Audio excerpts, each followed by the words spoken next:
Bismillahirrahmanirrahim. Assalamualaikum warahmatullahi wabarakatuh.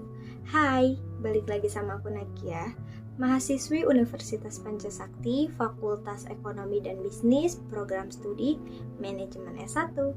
Nah, kali ini Nagia akan membahas mengenai mata kuliah Etika Bisnis. Dan Nagia akan mengambil judul Etika Bisnis dan Perusahaan Lingkungan. Permasalahan lingkungan saat ini tidak hanya harus dilihat secara sederhana, namun harus dianalisis secara serius. Berbagai dampak jangka pendek dan jangka panjang akibat dari perusakan lingkungan yang telah membahayakan kondisi dan stabilitas tata kehidupan. Dan itu tidak terkecuali bagi perusahaan yang terlihat dan aktivitas yang berhubungan. Adanya biaya sosial yang harus ditanggung oleh suatu perusahaan dalam rangkaian menciptakan bentuknya tata kondisi lingkungan sesuai dengan yang diharapkan bersama. Yang akan dikaji dan dibahas di sini adalah menyangkut dengan resiko lingkungan yang timbul dan selanjutnya telah membawa pihak perusahaan terlibat secara serius untuk terlibat dalam usaha menyelesaikan persoalan lingkungan. Definisi lingkungan. Lingkungan adalah segala yang berada di luar organisasi dan selama ini dianggap memberikan pengaruh pada mereka yang terlibat di sekitar lingkungan. Secara umum, lingkungan ada dua, yaitu lingkungan internal dan lingkungan eksternal. Kedua bentuk lingkungan tersebut bersifat saling berkaitan satu sama lain. Lingkungan eksternal bisa mempengaruhi lingkungan internal, dan lingkungan internal berusaha menyerap serta memfilter setiap informasi yang masuk dari lingkungan eksternal. Hasil dari serapan tersebut akhirnya membentuk suatu model lingkungan yang sifatnya mengapresiasi setiap perubahan secara sistematis dan bertahap. Pengertian etika bisnis dan lingkungan. Perusahaan lingkungan saat ini dirasa sangat tinggi, dan lingkungan industri telah ikut serta menyumbangkan terjadinya perusakan lingkungan tersebut. Para pembisnis memiliki egoisme tinggi untuk mengejar keuntungan. Karena dengan memperoleh keuntungan yang didapat, ia mampu mengalokasikan itu semua sebagai cadangan, serta dapat dipakai sebagai dana investasi pengembangan bisnis. Di sisi lain, perusahaan dianggap dengan kondisi realita yaitu harus bertanggung jawab terhadap lingkungan. Kategori bisnis yang dibangun memiliki pengaruh kecil, sedang dan besar pada dampak perusahaan lingkungan. Pabrik tekstil, pabrik kimia, dengan membuang limbah pabrik telah mencemari lingkungan dalam bentuk air tanah atau air sungai. Perusahaan telekomunikasi dengan pancaran radiasi sinyal yang dialihkan mampu menyebabkan efek pada kesehatan. Definisi resiko lingkungan. Resiko lingkungan adalah resiko yang terjadi pada lingkungan akibat dari tindakan yang disengaja maupun tidak disengaja, dan telah menimbulkan kerusakan atau kehancuran pada lingkungan. Dampak penghancuran lingkungan yang dilakukan disengaja terjadi akibat ekspansi suatu perusahaan. Ekspansi tersebut dapat terjadi dalam berbagai bentuk, seperti menambah produk, penciptaan produk baru, eksplorasi tambang, dan lain sebagainya, di mana semua itu telah menimbulkan kerugian pada lingkungan. Kerugian tersebut dapat diatur dalam bentuk finansial atau non-finansial. Penghancuran pada lingkungan yang dilakukan tanpa sengaja bersifat di luar dari perkiraan yang diperkirakan, seperti timbulnya kerusakan moral masyarakat setempat, melanggar budaya masyarakat, pembentukan budaya baru yang menghilangkan atau telah menipiskan peran tradisi yang berlaku selama ini, dan lain sebagainya. Contoh, pada saat berdiri dan beroperasi perusahaan multinasional di suatu daerah dan tata kehidupan yang berlaku di perusahaan multinasional tersebut telah memberikan contoh secara tidak langsung pada masyarakat sekitar. seperti acara menyambut tahun baru yang dilakukan dengan pesta pora dan berbagai seremoni lainnya. Yang selama ini tradisi seperti itu tidak diterapkan di suatu masyarakat. Pengaruh resiko lingkungan terhadap perusahaan. Bagi suatu perusahaan yang telah menimbulkan kerusakan lingkungan, maka ada bentuk resiko yang harus ditanggung sebagai akibat dari terjadinya perusakan lingkungan. Yang pertama, pihak manajemen perusahaan akan menghadapi sanksi hukum karena telah melakukan perusakan lingkungan sekitar. Dengan begitu, pihak manajemen perusahaan harus membayar biaya pengacara dan menyiapkan bahan-bahan pendukung selama proses hukum berlangsung. Termasuk berbagai aktivitas bisnis yang berhubungan dengan kasus tersebut akan mengalami kendala pengerjaan. Yang kedua, pihak manajemen perusahaan harus menghadapi tekanan dari NGO, non-government organizing, baik yang berasal dari dalam maupun internasional. Yang ketiga, para mitra bisnis yang selama ini begitu dekat dan mendukung perusahaan ini akan mengambil tindakan hati-hati, terutama mengantisipasi jangan sampai perusahaan juga ikut terlibat dalam resiko lingkungan yang telah ditimbulkan perusahaan tersebut. Yang keempat, pihak manajemen perusahaan harus siap menghadapi sikap protes dari masyarakat sekitar yang selama ini telah dirugikan akibat beroperasinya perusahaan. Industri dan perusakan lingkungan.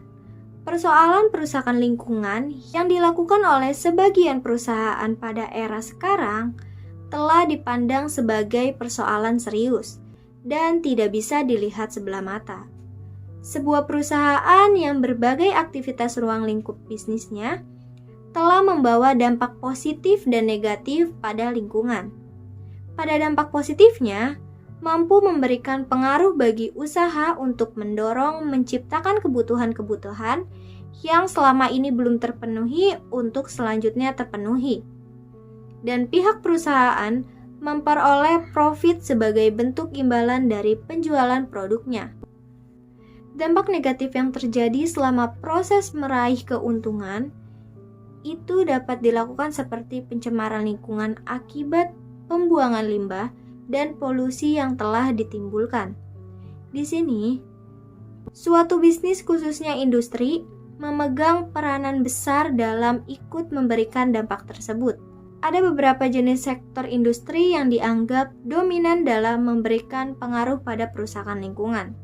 Di antaranya sektor pertambangan, sektor pabrik, minyak dan gas, serta perhotelan dan real estate. Solusi dalam menyelesaikan masalah resiko perusakan lingkungan. Ada beberapa solusi yang dapat diterapkan dalam rangka menghindari terjadinya resiko lingkungan. Yang pertama, perusahaan menggambarkan sejumlah dana untuk dialokasikan guna menyelesaikan berbagai permasalahan-permasalahan yang berhubungan dengan resiko lingkungan. Yang kedua, menerapkan konsep pembangunan yang berkeseimbangan dengan alam, serta turut mengembangkan alam.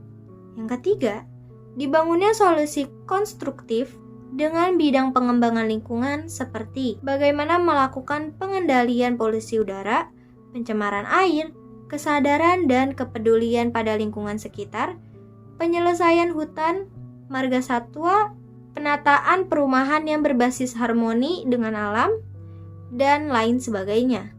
Yang keempat, bagaimana sebuah perusahaan menempatkan satu divisi, khususnya yang bertugas menyelesaikan berbagai urusan yang berhubungan dengan kerusakan lingkungan. Yang kelima, pihak lembaga terkait memberikan penghargaan dalam bidang lingkungan.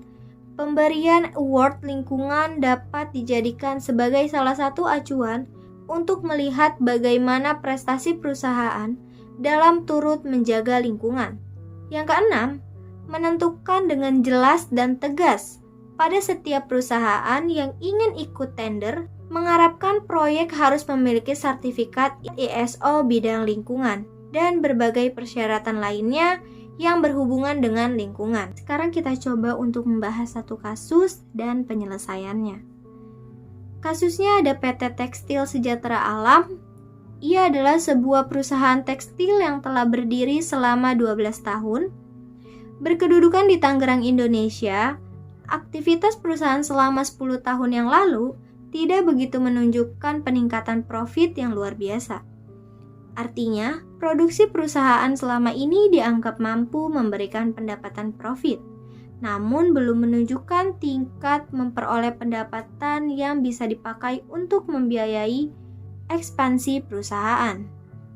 Contohnya, ketika perusahaan membutuhkan mesin baru, mobil operasional, maka pihak manajemen memutuskan untuk meminjam ke bank dan menyelesaikan pembayaran dengan mengkalkulasi penjualan dengan penerimaan profit yang akan diterima. Dalam 2 tahun terakhir, pihak pemilik perusahaan atau owner sudah menempatkan manajer baru yang dianggap lebih gesit dan penuh terobosan. Salah satu hasil terobosan bisnisnya adalah perusahaan memiliki kontrak bisnis dengan 20 sekolah dasar untuk memasok pakaian olahraga, dan jangka waktu kontraknya adalah selama 5 tahun.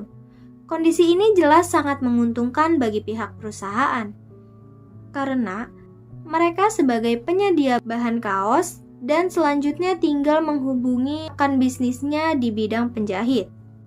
Namun ada persoalan lain yang harus dihadapi oleh pihak manajemen perusahaan, yaitu tingkat pencemaran air sungai yang selama ini dipakai untuk membuang limbah pabrik. Dan beberapa warga yang tinggal di kawasan dekat lokasi PT Tekstil Sejahtera Alam sering mengeluh kondisi tersebut, termasuk mereka yang selama ini bergantung pada air sungai untuk dipakai sebagai kebutuhan hari-hari tidak bisa dipakai lagi. Juga mereka yang dulunya memelihara ikan tawar yang bersumber dari sungai juga tidak bisa dilakukan lagi. Sehingga otomatis kerugian warga akibat aktivitas pabrik dirasakan sekali. Apalagi jika PT Tekstil Sejahtera Alam melakukan peningkatan produksi. Dan PT Tekstil Sejahtera Alam sampai sejauh ini belum memiliki alat yang lebih efektif untuk memfilter atau menetralisasi pembuangan limbah pabrik secara modern. Berdasarkan kasus ini, maka berilah pendapat Anda dan apa yang harus dilakukan oleh manajemen PT Tekstil Sejahtera Alam dalam usaha mengatasi keluhan warga, dan di mana pelanggaran etika yang dilakukan oleh PT Tekstil Sejahtera Alam. Dan apa solusi untuk kasus ini? Solusinya, berdasarkan kasus di atas, maka solusi yang bernilai etika yang dapat kita berikan ada beberapa hal. Yang pertama, bagi pihak manajemen PT Tekstil Sejahtera Alam harus bisa menyediakan alat penetralisasi limbah pabrik yang berteknologi modern dan sifatnya ramah lingkungan. Yang kedua, pihak manajemen PT Tekstil Sejahtera Alam harus menerapkan pendataan terhadap berbagai bentuk kerusakan yang telah ditimbulkan selama ini dan itu berakibat kerugian finansial kepada masyarakat sekitar. Selanjutnya, hasil pendataan tersebut dijadikan sebagai rujukan untuk mengganti rugi secara finansial. Dengan kata lain, pihak manajemen PT Tekstil Sejahtera Alam harus bisa mengalokasikan sejumlah dana demi membangun citra positif di mata masyarakat. Itu dia pembahasan kita kali ini mengenai etika bisnis dan perusahaan lingkungan. Semoga bisa bermanfaat. Terima kasih. Wassalamualaikum warahmatullahi wabarakatuh.